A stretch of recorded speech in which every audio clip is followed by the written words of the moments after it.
La tendance centrale et le paramètre de dispersion et les paramètres de dispersion du poids. On dispose de toutes les fonctions dans le tableur. Rajoutons une feuille. On va la nommer. On va mettre analyse du poids. Alors on va d'abord calculer la tendance centrale.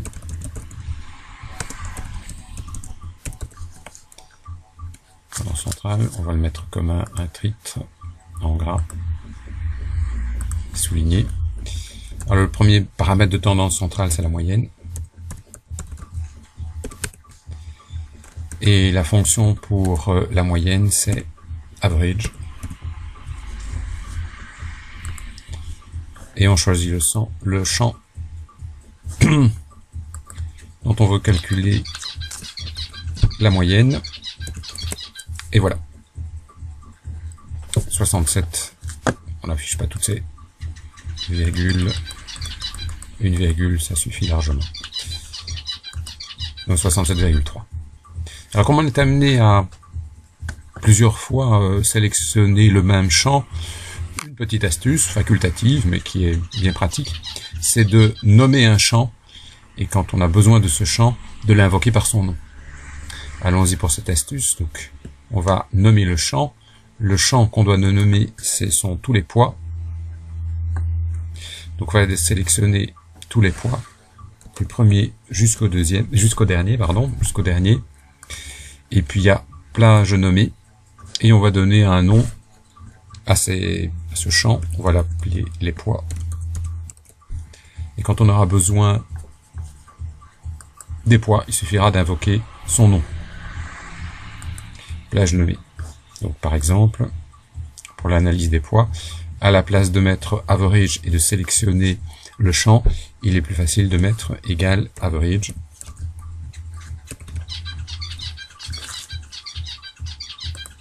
Et de mettre le champ correspondant, les poids.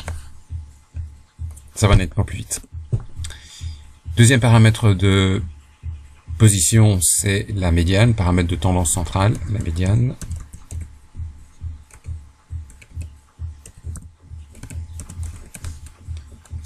La médiane, c'est médiane. Et de nouveau, plutôt que d'aller chercher le champ, c'est plus facile de l'invoquer par son nom. Donc ça veut bien dire qu'un élève sur deux a moins de 65 kg ou plus de 65 kg. On va nettoyer ça. Donc un étudiant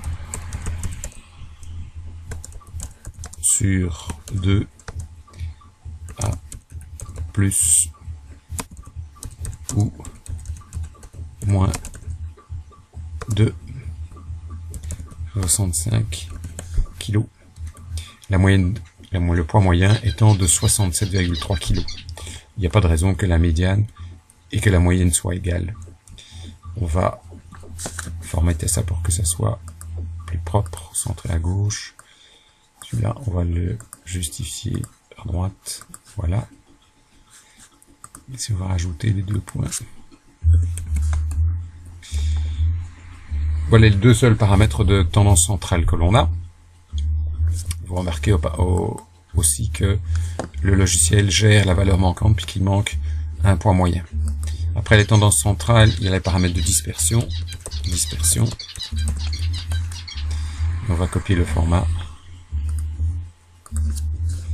Alors comme paramètre de dispersion, il y a d'abord l'écart type. L'écart type, c'est donc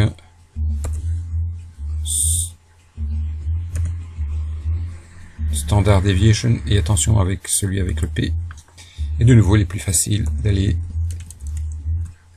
d'invoquer les poids, le champ par son nom. On n'a pas besoin de toutes ces décimales, une seule décimale suffit. Voilà. Donc l'écart standard est de 10 kg. On va noter ça. Donc l'écart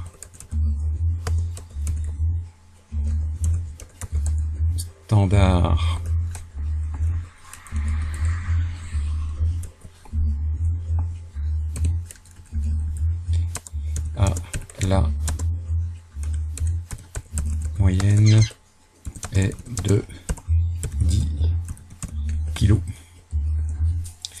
Mais il y a une deuxième mesure de dispersion qui est l'intervalle interquartile.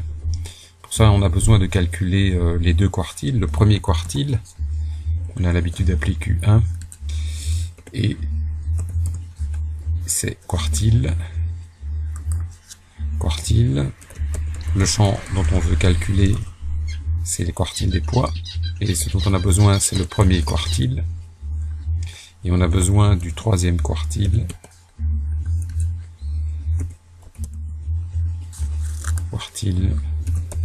Les poids, et on a besoin du troisième quartile. Donc ça veut dire une personne sur 4 à moins de 60 kg, on va noter ça. Un étudiant sur 4 à moins de 60 kg, et ici un étudiant sur 4 à plus de 75 kg. Et l'intervalle interquartile,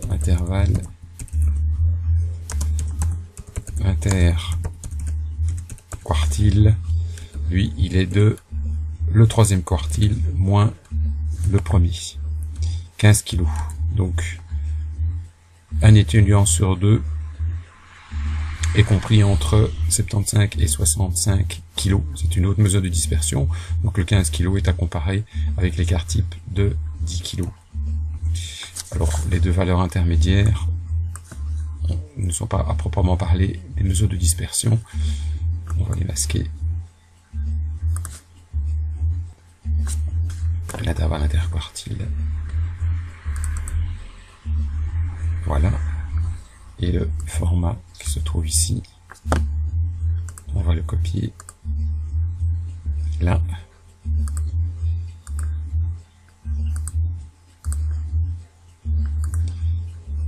Écart type de points et intervalle interquartile de points. Voilà pour donc deux mesures de dispersion et deux mesures de tendance centrale.